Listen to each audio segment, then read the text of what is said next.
Ассалаумағалейкум. 5-ші сабағымызды бастаймыз. Бүгінгі сабақта май салық ұлыс сайтынан дарамат салық есебатын тапсырып үйренеміз. Бұнда алдыңғы сабақлардан парқы дарамат салық есебатынан льготаларға бар. Сол льготаларды қалай көрсетіп кетеміз отчетта. Солар бойынша малумат беріп өтеміз. Бұнда сабағымызды бастаймыз. Бірінші нәубетте Excel файлды ашып алайық. Ядыңызда болса, уже біздер сарылар менен сесіп көрдік, яғни сәтсен налог бойынша льгота бар еді. И көклерді көрдік, бұл енді стандарт айлық еді, ешқандай льготаларға ие емес еді. Енді әртүрлі вариантларды көріп шығып жатырмыз. Енді кейінгі вариантқа өтеміз, былай жылыстырамыз да, енді қызылға өтеміз. Енді осы жерде қандай льготалар бар, солар бойынша бірінші нәубетте таныстырып өтейін. Содан кейін уже отчетқа өтеміз. Бірінші нәубетте айтып отыр, бұл материалдық жәрдем. Материал жәрдем беретін болсақ дейді, бір адамның айлығы 3 миллион болса, материалдық жәрдем берген уақытта дейді 5.363.620 деген цифр пайда, бұл қаяқтан келіп шықты. Яғни бүгінгі күнге келіп мұратымыз 1.271. Ал соны 4.22 көбейтсек, мына сумма келіп шығады, яғни шекара. Осы суммаға дейді налог есептелінбейді дейді. Егер материалдық жәрдем беретін суммаңыз осыдан өтіп кетсе, үстіндегі разницасына бірақ налог есептелінеді. Бірақ бұдан төмен болса, бұған тең болса, подоход налог есептелінбейді, яғни дарамат салығы. Бұл жерде айтып отыр, бір адамның айлығы 3 миллион, материал жәрдем қосылған. Этібар берің, 8 миллион болған, общий начисление 9 миллион. Енді социальный налог айтып отыр, мынаған 12% есептеліне береді, оған льгота емес. Бұдан 100% мынадан есептеліп отыр, 9 миллионнан. Ал подоход налог айтып отыр, этібар берің формуласына 8 миллионнан 5 миллион алып тастадық материалдық жәрдемді, и соның 10.9% есептелінеді. НПСам точно сондай. Общий начислениядан материал жәрдем алынады, и 0.1% есептелінеді. Анау болса қолына тиетін бұлы. Ал кейінгі адамда сәл өзгеріс бар, материалдық жәрдемі, яғни шекарадан өтіп кеткен. Ол кезде қалай есептелінеді? Общий начисление 9 миллион, этібар берің социальный налог 9 миллионға 12% есептелінеді. Ал дарамат салығы болса дейді, 9 миллионнан материал жәрдем сумманы емес, яғни шекара сумманы алып тастайсыз, и соның 11.9% есептелінеді. НПСам точно сондай. Общий начислениядан, енді материал жәрдем емес, шекарадағы подоход налог 4.20 еселенгенін алып тастаймыз да, и соның 0.1%. Ал қолына тиетін пұлы 9 миллионнан подоход НПС алып тастаймыз, и қолына тиетін пұлы мынау. Материал жәрдем ұстағылықты есептелінеді. Бұны отчетта көрсеткен уақытта біз осы код керек болады, 102.901. Осыны шаблонды көрсетуіміз керек. Кейінгісіне өтеміз. Бұл айтып отыр, егер өздеріміздің перзентлерімізге, ямаса өзімізге жағын адамның оқуына, яғни контракт оқуына төлеп берсек, өзларға өткерілген суммаға подоход налог есептелінбейді. Енді айтып отыр, этібар берің, айлығы 3 миллион еді, оның айлығынан 2 миллион сом ұсталып қалынды. Социальный налог болса, айлықтан есептеліне береді, социальный налогқа льгота жоқ, 3 миллионға есептеліне береді, бірақ подоход есептелетін болса, есептелінген айлықтан өткерген сумманы алып тастайсыз да, ішінде 11.9% подоход болады. НПС айтып отыр, бұлам сондай, общий есептелінген айлықтан өткерген контракт суммасын алып тастайсыз, 0.1%. Ал қолына тиетін бұлы 780. Яғни 3 миллионна 2 алынды, үстінде 1 миллионға подоход пен НПС есебін қалған, қолына тиетін пұлын шығарды. Ал кейінгі адам этібар берің, есептелінген айлықты 100% өткергенбіз. Ол уақытта тек социальный есептелінеді, бірақ подоход НПС есептелінбейді, себебі 100% айлықтан өткен, қолына тиетін пұлан жоқ. Бұл контракт. Ал бұл жерде бізде білуіміз керек болған нәрсе, мына кодты білуіміз керек. Осы код бізге керек болады. Дальше, үшінші үлготамыз бұл. Егер балаларымыздың детсатына, частный болсын, мемлекеттік болсын, біздер ақша өткеріп берсек, 3 миллионға дейін шекарамыз бар екен, бір бала үшін. Сол пұлға налог есапланбайды. Бір адамның айлығы 3 миллион екен, 2 миллион баласына айлықтың есабынан фирма атына өткерген, осы суммаға налог есапланбайды. Яғни бұлардың точно контрактте болып кетеді екен, ытыбар берің, социальный 3 миллионға есаплана береді, подоход НПС болса, 3 миллионнан 2 миллионды алып тастаймызда, үстіндегі разницасына подоход. НПС'тан точно сондай. 3 миллионнан 2 миллионды алып тастаймызда, қалған соған 0,1%. Ал мынау қолына тиетін болады. Ал егер сол айлықты 100% детсатына өткерген болса, бұл жерде тек социальный налог есапланады, подоход НПС есапланбайды. Қолына тиетін боламыз жоқ. Себебі 100% айлығын өткерді. Бұл жерде шекара мынау. Ал бұл жерде кодты білуіміз керек, 104.041. Дальше кейінгісіне өтеміз. Кейінгіміз бұл жерде жасылайынан инвалид болса, ол сол қарқанда жұмыс істеп атырған болса, берді етіп атыр, Мұраттың 3 еселенген суммасына налог есапланбайды. Бұл шекара. Айтып атыр, айлығы 3 миллион екен, енді шекарамыздан аз, соның үшін берге тек социальный налог есапланады да, подоход НПС есапланбайды. 100% қолына 3 миллион тиеді екен. Себебі шекараға аз. Ал кейінгі адамда 5 миллион дейді есапланған айлығы. Значит, берде социальный налог есапланады 12%. Ал подоход болса 5 миллионнан шекараны алып тастаймыз да, үстіндегі разницасына подоход есапланады. НПС'тан точно сондай. 5 миллионнан шекара суммамызды алып тастаймыз, қалған суммасына НПС есапланау қолына тиетін болады. Бұл жерде білуіміз керек болған код 102.937, яғни осы статьяға байланыстырған. Кейінгісіне өтеміз. Кейінгісі енді ұрыс қатынасушысы деген уақытта біз енді афганецтерді пример қылсақ болады екен. Егер афганец болатын болса, ода айтып отыр, Мұраттың 1,41 еселенгеніне налог есапланбайды. Бұл шекара суммамыз мынау. Айлығы 3 миллион екен, 3 миллионға социальный есапланады 12%. Подоход болса 3 миллионнан шекарамызды алып тастаймыз да, разницасына подоход. НПС'тан точно сондай. Есапланған айлықтан шекарамызды алып тастаймыз да, үстінде 0,1%. Қолына тиетін пұлы 3 миллионнан подоход пен НПС'ті аламыз да, қолына тиетін пұлын шығарамыз.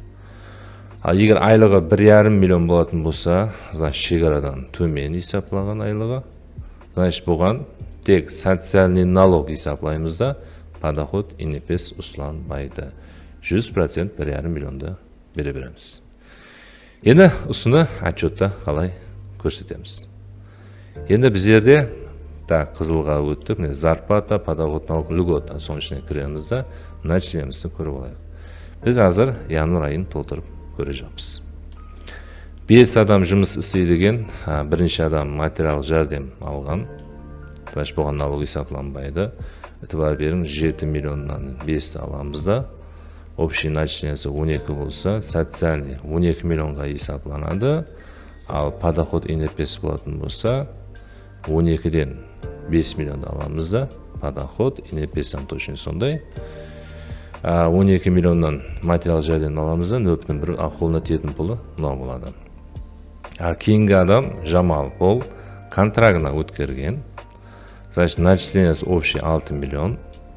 6 миллионға социальный есапланады 12%.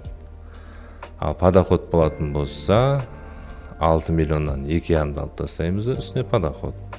Ал НПС болатын болса, общий начислениядан 2,5 аламыз да, НПС.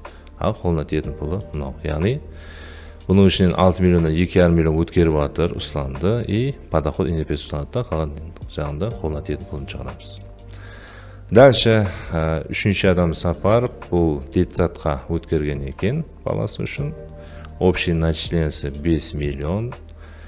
Значит, 5 миллионға 12% есапланады. Ал подоход болатын болса, 5 миллионнан өткерген суммасы алынады, үстінде разницасына подоход. Инепес точно сондай. 5 миллионнан 1 миллион алынады да, и инепес. Бұл болса, қолына тиетін пұлы. Яғни 5 миллионнан 1 миллион өткеріп алып тастаймыз да, подоход инепес алып, и қолына тиетін пұлын шығарамыз. Ал төртінші адам бұл афганец екен. Общий начислениясы 5 миллион болса, 5 миллионға социальный 12% есаплана береді. Ал подоход болатын болса, 5 миллионнан афганецтің суммасы алынады, соң разницасына 9% подоход. Ал инепес болатын болса, болам точно сондай, 5 миллионнан афганец алынады, қалғаннан 1%. Ал бұл болса, қолына тиетұғын пұлы. Яғни 5 миллионнан подоход пен инепесті алып тастаймыз. Дальше 5-ші атам Маратов. Бұнда иваленс бар екен, яғни шекара суммамыз бар, бағана көрсетіп кеттік. Начислениясы 5 миллион болатын болса, значит, социальный 5 миллионға есаплана береді. Подоход болса, 5 миллионнан инвалидтің шекара суммасы алынады, қалған суммада разницасы 11,9% подоход чисти. Инепес болатын болса, оған точно сол тақлетті. 5 миллионнан шекара алынды, қалғаннан 0,1%. Бұл болса, қолына тиетұғын пұлы. Ал бұл болса, налогқа төлейтұғын суммаларымыз. Сөйледі. Еді осыны отчетта қалай көрсетеміз. Так, бұның үшін хромды ашамыз. Так, май салық өз деп сөйлеге жазамыз. Так, для юридического лица персональный кабинет кремыз. Так, New Level Education, пойти. Так, паролі, так, английскийде. Так, 1, 2, 3, 4, 5, 6, 7, 8. Үстақлетті кіріп аламыз ішіне. Так, персональный кабинет кірді. Услугты басып аламыз да. Күтеміз. Так, сол жерден отправка, налоговая отчетность юридических лица таңдаймыз. Так, электронные формы, 111 қатар. Біз январ айына тапсырып, соң үшін январ 31 мартқа дейін, значит, мынау жалон әрекетте соған кіреміз. Так, налог түрін таңдаймыз. Тип расчета расчет. Год 26. Так, период январ. Енді малуматларды толтыру үшін біздер шаблонды скачат етіп аламыз. Так, скачат шаблон.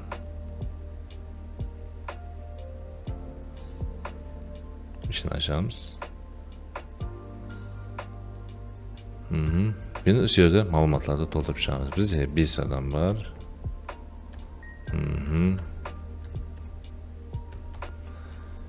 Так, 5 адамның малуматын тереміз. Так, біздерде мына малуматлар түседі. Копировать етеміз да, и Excel'ге түсіріп шығамыз.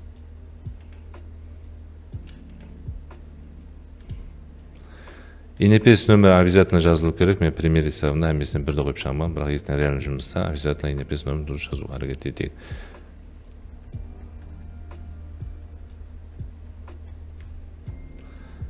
Пока пример болғанша әмесіне бірдей қылдым. Жұмыс қалған уақыты 26-да екен бұлар. 26 дедік па? Так, бұяққа бірді қойып шығамыз. Так, бір қойып шығамыз бәріне. Алдыңғы сабақларда бұлар мағлұматлар беріліп еді. Енді бұлар бойынша мағлұмат бере бермей қойын, уақыттан ұтамыз. Дальше енді айлықтарын қойып шығамыз осы жерге. Айлығын қою үшін.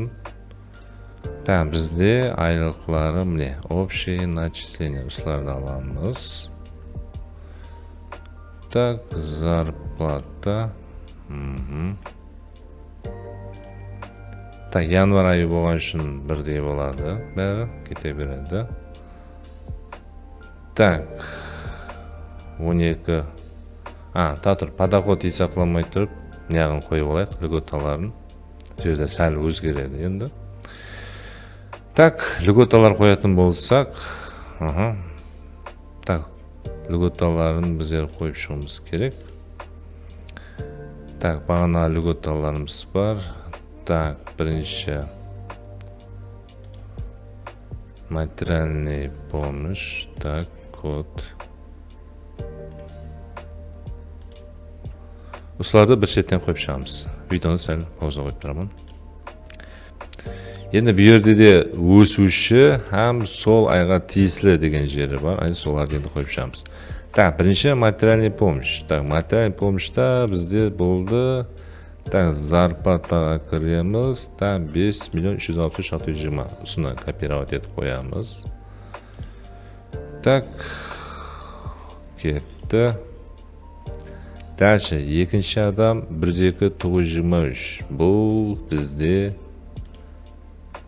контракт. Контрактты бір көрсек 12923 берді.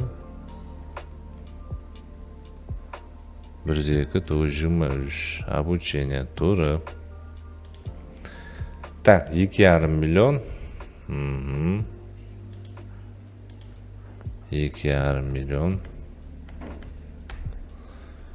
Дальше үшінші қата 104,041. Значит, бұл льготамыз. 104,041. Значит, бұл детсат екен. Детсатқа ұсталған пұлы 1 миллион. Значит, 1 миллионды қоямыз. Сонда 1 миллион. Дальше, төртінші адам 102,936. Ол болады бізде. Афганец. Дәулетович. Кодтан бір көрі олайық. 102,936. Сол екен, участник войны. Ода шекара суммамыз бар, соны қояды екенбіз шаблонға.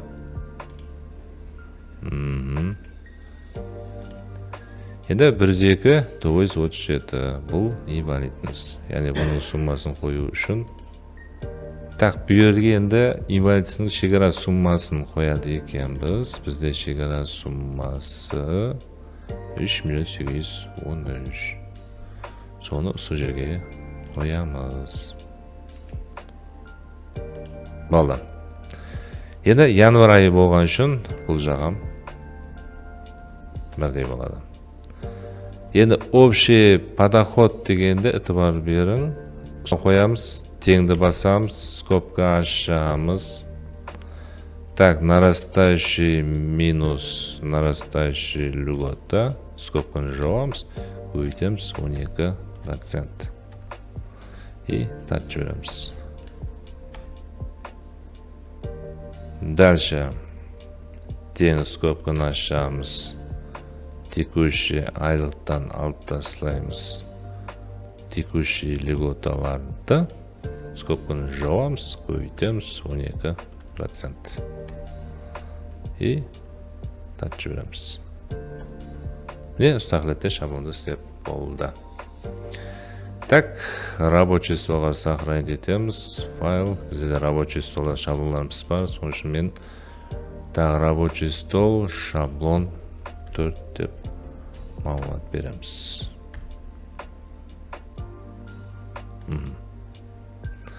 Енді осыны отчетта көріп шығамыз. Отчетқа барамыз. Енді выбрать файл дегенде бана рабочий столдағы шаблонды аламыз. Открыть. Загрузить в отчетты басамыз. Общий начисленеміз шығады. Соның 12%-ын қоямыз. 12. Ал ытыбар берген бұлсаңыз 33 миллионнан 14 миллион алынып 18 миллион шықты. Яғни 14 миллион бұл льготаға ие суммалар еді. Енді осы жерде біздер нарастающий айлықтың инепесін қоймаймыз. Яғни льгота алынған сумманың инепесін қоямыз. Белгі жазамыз, яғни осы сумманы ориентироваласыз. 18.894 точка 890. Так, ытыбар берің, қазір социальный шықты, подоход шықты и ИНП шықты. Так, 4 миллион 3 зарплатаны есаплап көрейік. Яғни социальный мынау дұрыс шықты. 2 миллион 248 492.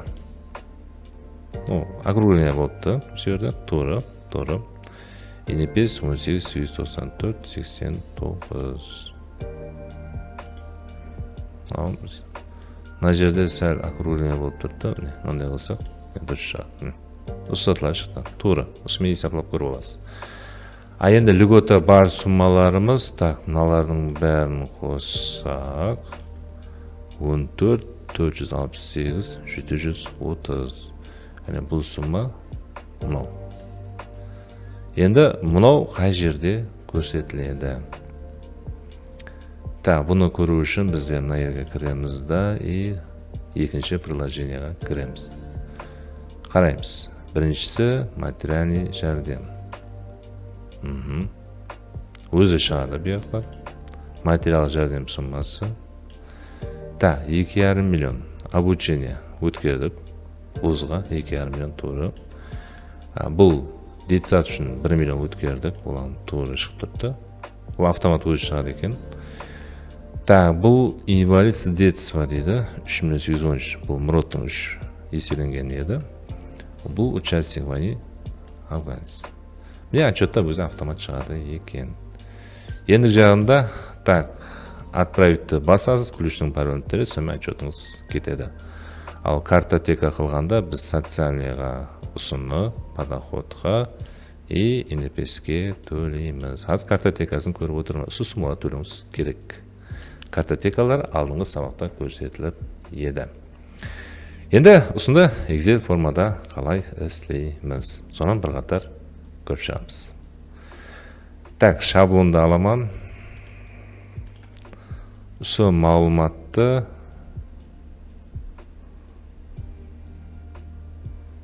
мен мағлұмат алым керек. Сөйірге дейін. Копировать етемен да. Осыны өздеріміздің Excel формадағы шаблонымызға тіркейміз. Шаблон. Январь шаблон отчет.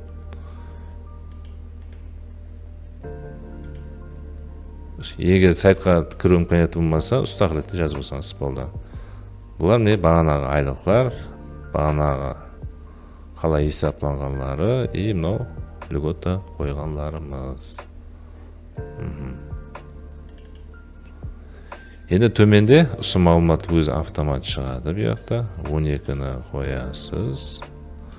Мына жерге мынаның 0,1% жазамыз. 18 894-те 890.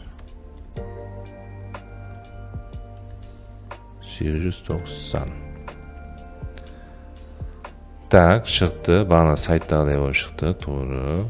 Енді төменге түсеміз. Бұяғым өзі автомат шығады. Материал жәрдем, контракт, детсад. И мұндағы Афганец и инвалидміз. Міне, осы тақлетте отчетларымызды көріп барсаңыз болады. Егер сайтқа кіру имканияты болмаса, сол Excel формада істеп шықсаңыздан болады.